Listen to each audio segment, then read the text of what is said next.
वारीसाठी गेले, संध्याकाळचा विसावा करायचा. आणि तुम्हाला माहिती, वारीला गेल्याच्या नंतर विसावासाठी आपण काय करतो, जागा शोधत असतो, बरोबर की नाही? तसं ते वारकरी बाबा संध्याकाळचा हरिपाठ झाला, कीर्तन झालं, सगळं काही झालं आणि मग नंतर विसाव्यासाठी जागा शोधत होते. एका घराशेजारी गेले आणि त्या घर मालकाला म्हणाले, मला इथं संध्याकाळचा विसावा करण्यापुरती एक जागा द्या.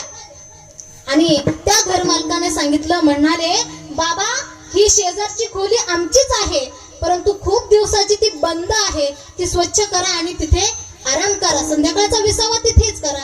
आता असं सांगितल्याच्या नंतर ते बाबा त्या खोलीमध्ये गेले आणि बघतात तर काय, ती खोली खूप धुळीने भरलेली होती, खूप जाळ्या त्या खोलीमध्ये झालेल्या होत्या.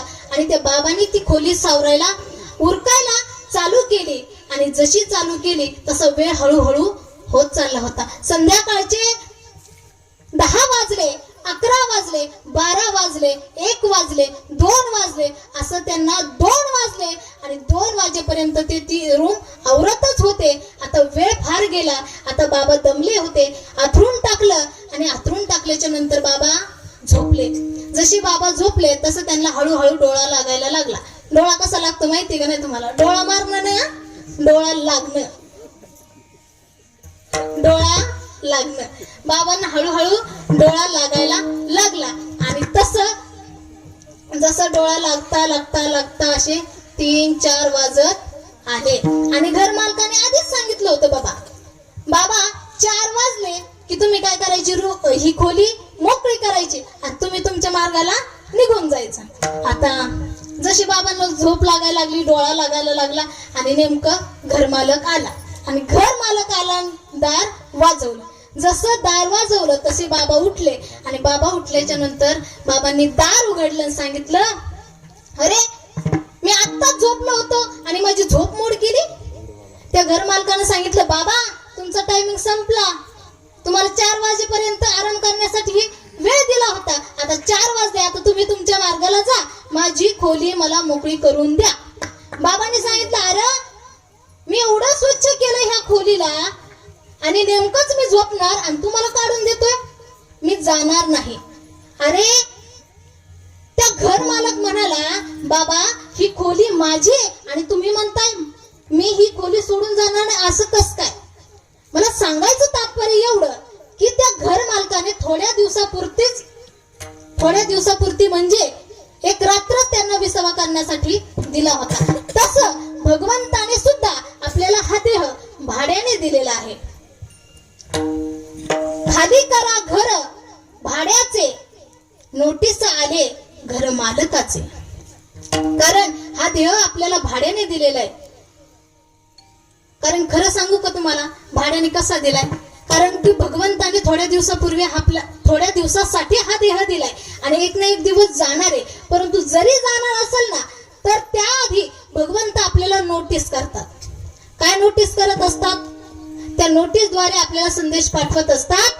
सगळ्यात अगोदर आपलं हळूहळू वय होत असतं, बरोबर की नाही? 40च्या नंतर आपलं वय झालं समजायचं, बरोबर ना?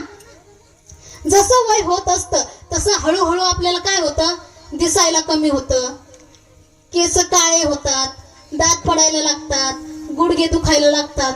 म्हाताऱ्या बाया तुम्हाला माहिती असेल, दुखतात का नाही गुडघे? दिसायला दिसतंय का चांगलं, का स्पष्ट दिसतंय? माधुरी दीक्षित कशी दिसते? कशी दिसते माधुरी दीक्षित? अहो हळूहळू केस पांढरे होतात, पण आपण काय करतो, केस काळे करतो. करता की नाही? ड्राय करून येतो त्याला, का? पांढरे केस झाकून जायला, काळे दिसण्यासाठी, बरोबर की नाही? हळूहळू डोळ्यांना दिसायला कमी होतं, परंतु आपण चष्मा लावतो. परंतु माधुरी दीक्षित बघायची काय सोडत नाही. हळूहळू दात पडायला लागतात. दात पडायला लागल्याच्या नंतर आपण बचाळा बसवतो, परंतु फुटाने फोडायचं काय सोडत नाही, बरोबर की नाही? हीच गंमत आहे का नाही आपली? परंतु भगवंत आपल्याला नोटीस करत असतात. ह्या गोष्टींकडे आपण दुर्लक्ष न करता समजून घेतलं पाहिजे आणि ज्याच्यासाठी जन्म दिलाय त्याच्यासाठी हा देह सुद्धा दिलाय याचा विचार केला पाहिजे आणि ह्या भवसिंधूतून आपल्याला सुटायचंय याचा विचार केलाच पाहिजे. अभंगाचं प्रथम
क्षणोक्षणी हा चित्त विचार तरावया पार भवस. कारण एक ना एक दिवस हा देह जाणार आहे हे आपल्याला कळणं फार गरजेचं आहे. जाणार देह जाणार, जाणार देह जाणार, जाणार देह जाणार,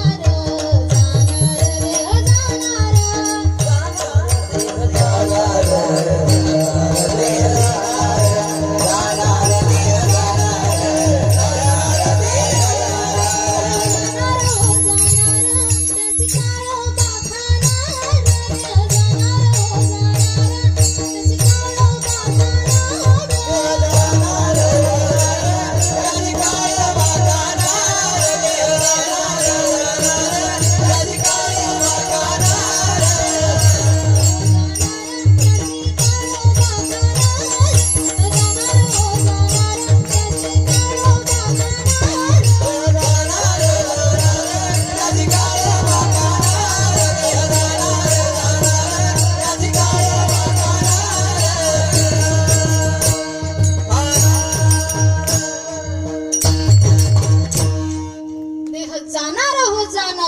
त्यासी काळोबा खाणार.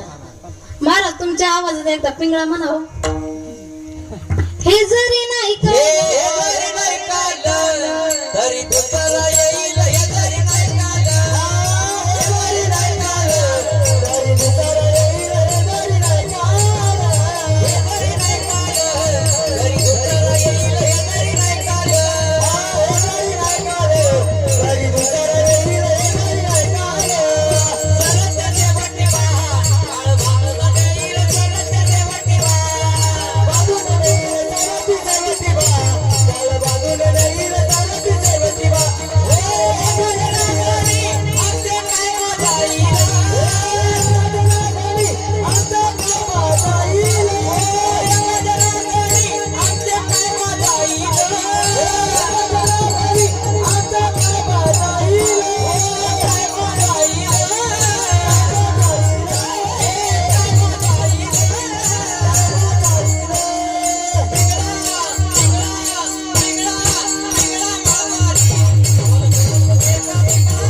तिवारी मल्हारी तिवारी मल्हारी तिवारी मल्हारी तिवारी मल्हारी तिवारी मल्हारी तिवारी मल्हारी तिवारी मल्हारी तिवारी दाखवतो दाखवणी घ्यावं कोणी ओ दाखवतो घ्यावं कोणी कुंकू घ्या कोणी काळा मणी कुंकू घ्या कोणी काळा मणी कुंकू घ्या कोणी काळा मणी